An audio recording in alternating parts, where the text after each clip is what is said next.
ఐక్యత వర్ధిల్లాలి, ఉపకులాల ఐక్యత వర్ధిల్లాలి, ఎంబీఎస్సీల ఐక్యత వర్ధిల్లాలి.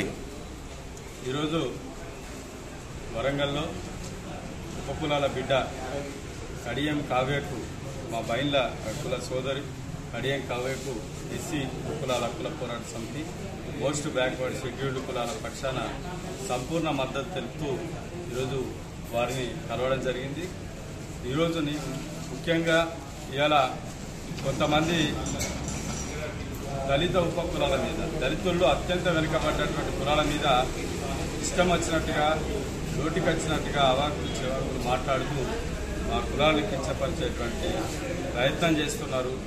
ముఖ్యంగా ఈరోజు ప్రధానంగా చూసుకుంటే మందకృష్ణ మాదిగ తన వైఖరిని మార్చుకోవాలని చెప్పేసి ఇలా డిమాండ్ చేస్తూ ఉన్నాం.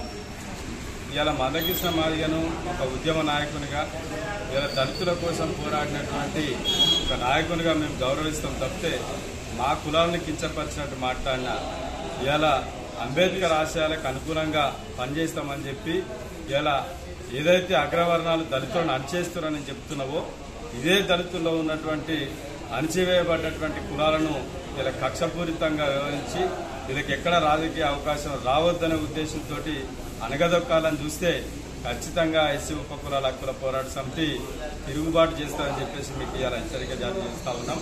ఇలా నిజంగా ఇవాళ రాజకీయ పార్టీలు అన్ని పార్టీలు చూసుకున్నట్లయితే మిగతా అన్ని పార్టీలు రాజకీయ బీజేపీ కావచ్చు, అదే బీఆర్ఎస్ కావచ్చు, మిగతా రాజకీయ పక్షాలన్నీ కూడా మాదిగలకు పెద్దపీట వేసినాయి, మాలలకు పెద్దపీట వేసినాయి. ఇలా ఒక కాంగ్రెస్ పార్టీ దళితుల్లో మరి చాలా వెనుకబడ్డటువంటి బైన్ల కులానికి చెందినటువంటి ఒక ఆడపిల్లకు ఇలా టికెట్ కేటాయించడంలో ఇలా నువ్వు ఓర్చుకోలేక వాళ్ళ మీద కక్ష కట్టినట్టుగా మాట్లాడడం అనేటువంటిది ఎంతవరకు సబబు ఇలా నువ్వు ఆలోచన చేసుకోవాలని మందకృష్ణ మాదిగకు ఇలా చెప్తా ఉన్నాం. ఇలా మల్లెల ఏదైతే తాటికొండ రాజయ్య పరిస్థితి ఏందో మీకు అందరికీ కూడా తెలుసు. ఇలా కష్టపడి ఒక ఉన్నత విద్యార్థులైనటువంటి ఒక దళిత ఉపకుల మహిళకు ఇలా టికెట్ కేటాయిస్తే నువ్వు ఇంత ఓర్చుకోలేకపోతా ఉన్నావు. ఇలా నీకు ఒక రాజకీయ పార్టీగా నీకు మాదిగలకే అవకాశం ఇవ్వాలని అనుకున్నప్పుడు నీకు ఒక పార్టీ ఉన్నది, మాదిగ ఏదైతే మహాజన సోషలిస్ట్ పార్టీ ఉన్నది. దాని ప్రకారంగా నువ్వు మిగతా మీ వర్గాలకు అన్నిటికీ టికెట్ ఇచ్చుకొని గెలిపించుకో. లేదా ఒక పార్టీకి నువ్వు మద్దతు ఇచ్చావు, బీజేపీకి రాజ్యాంగాన్ని రద్దు చేస్తా మార్చేస్తా అంటున్నటువంటి పార్టీకే నువ్వు మద్దతు ఇస్తున్నావు. ఇలా కాంగ్రెస్ పార్టీలో టికెట్ ఇవ్వలేదని చెప్పేసి మొదలు పెడతా ఉన్నావు. ఇలా నువ్వు దున్నపోతుకు గడ్డేసి బర్రెకు పాలు పెడతా అన్నట్లున్నది.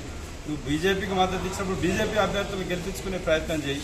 అంతేగాని ఇలా కాంగ్రెస్ పార్టీ టికెట్ ఇవ్వలేదని చెప్పేసి ఓట్లేమో బీజేపీకి ఇవ్వాలంటే టికెట్ ఏమో కాంగ్రెస్ కేటాయిస్తానట. ఇదెక్కడి రాజకీయం, ఇదెక్కడి నీతి నీది? ఇవాళ నువ్వు ప్రతి ఎన్నికలప్పుడు నువ్వు ఆడేటువంటి డ్రామాలు అందరికీ కూడా అర్థమైపోయినాయి. ఈ దుకాణం బంద్ చేసుకోవాలని చెప్పేసి మందకృష్ణ మాదిగ హెచ్చరిస్తున్నావు. నువ్వు అందరినీ నీవు పార్టీలు అన్ని పార్టీల నాయకులు కండువాలు మారుతారని చెప్పేసి నువ్వు మాట్లాడుతున్నావు. నువ్వు మాత్రం ప్రతి సంవత్సరం ప్రతి ఎన్నికలప్పుడు కూడా నువ్వు పార్టీలే మార్చుకుంటా ఇలా నువ్వు దళితులకు ద్రోహం చేస్తున్నటువంటి విషయాన్ని అందరు దళితులు కూడా గ్రహిస్తున్నారు. మాదిగలు కూడా నీ ఎంబడి లేరు. ఇలా అన్ని కులాల వారు కూడా చైతన్యంతో ఉన్నారు. ఇలా అంబేద్కర్ ఏదైతే చెప్పిండో అట్టడి వర్గాలు అందరికీ కూడా అవకాశాలు రావాలన్నారు, కానీ ఒక మాదిగలకో మాలలకో రావాలని చెప్పలే. ఇలా ఉపకులాలకు మద్దతు ఇవ్వాల్సినటువంటి బాధ్యత నీ మీద ఉన్నది. అది విస్మరించి ఇలా నీకు డబ్బు సంచులు ఇచ్చిన వాళ్ళకో లేదా నీకు వత్తాసు పలికేటోళ్ళకో ఈ బ్లాక్ మెయిలింగ్ రాజకీయాలు చేసుకుంటూ ఎన్ని రోజులు పబ్బం గడుపుకుంటావో ఇవన్నీ కూడా నువ్వు ఆలోచన చేసుకోవాలి. ఇప్పటికైనా ఇలా ఈ రాష్ట్రంలో 30 లక్షల మంది జనాభా ఉపకులాలు ఉన్నారు. ఇవాళ దళిత జనాభాలో 34% ఉన్నారు. ఇలా నువ్వు 80 లక్షలు ఉన్నారు ఇది మాదిగలని చెప్తావు.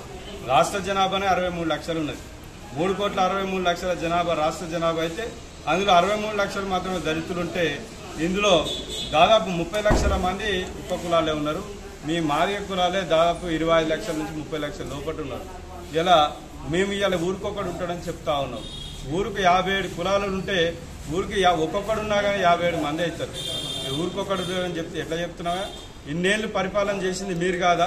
75 ఏళ్లుగా అధికారాన్ని అనుభవిస్తున్నది మీ మాలమాదిగలు గారా? ఉపకులాలు ఎన్నడూ పైకి వచ్చిన ఒక్క సీటు కేటాయిస్తాను నువ్వు ఓర్చుకోలేకపోతున్నావు. ఎవరి కోసం నువ్వు వర్గీకరణ ఉద్యమం చేస్తామని అంటున్నావు? నీకు ఆల్రెడీ గతంలో కాంగ్రెస్ పార్టీ వేసినటువంటి ఉషా మేరా కమిషనే మాలమాదిగలకు ఆల్రెడీ వాళ్ళ జనాభా నిష్పత్తి ప్రకారం వాళ్ళు ఆల్రెడీ లబ్ధి పొందిండ్రు. వెనుకబడ్డ కులాల కోసం వర్గీకరణ చేయాలని చెప్పింది. అది మభ్యపెట్టి మా కులాలను వాడుకొని మా పేరు వాడుకొని నువ్వు మాదిగలను ప్రమోట్ చేసేయాలని చూస్తున్నావు. అది నువ్వు మాదిగలకు కూడా న్యాయం చేసింది ఏం లేవు. కాబట్టి ఇప్పటికైనా నీ వైఖరి మార్చుకో. ఏదో కొంతమందిని నీ వెంట పెట్టుకొని ఈ బ్లాక్ మెయిల్ రాజకీయాలు అనేటువంటి చేయొద్దని చెప్పేసి చెప్తా ఉన్నాం. ఉప కులాలకు సమాన వాటా దక్కవలసిందే మాలమాదిగలకు తో సమానంగా. అదేవిధంగా కాంగ్రెస్ పార్టీ ఏదైతే ఉప కులాలకు కార్పొరేషన్ ఏర్పాటుతో పాటు ఎస్సీ వర్గీకరణ కూడా మరి ఏ వర్గంలో కేటాయించాలనేటువంటి డిమాండ్కు వారు సానుకూలంగా హామీ ఇచ్చిన సందర్భంగా మేము కాంగ్రెస్ పార్టీకి మద్దతు చేయడం జరుగుతూ ఉన్నది. కాబట్టి ఇప్పటికైనా దళితుల్లో అత్యంత వెనుకబడ్డ వర్గాలకు న్యాయం జరిగే విధంగా నీ పోరాటం ఉండాలి. కానీ మమ్మల్ని అణచివేయాలని చెప్పేసి నువ్వు ఎక్కడైతే ప్రయత్నం చేస్తావో అక్కడనే నీకు తిరుగుబాటు అవుతుందని చెప్పేసి కూడా మేము తెలియజేస్తా ఉన్నాం. జై భీమ్.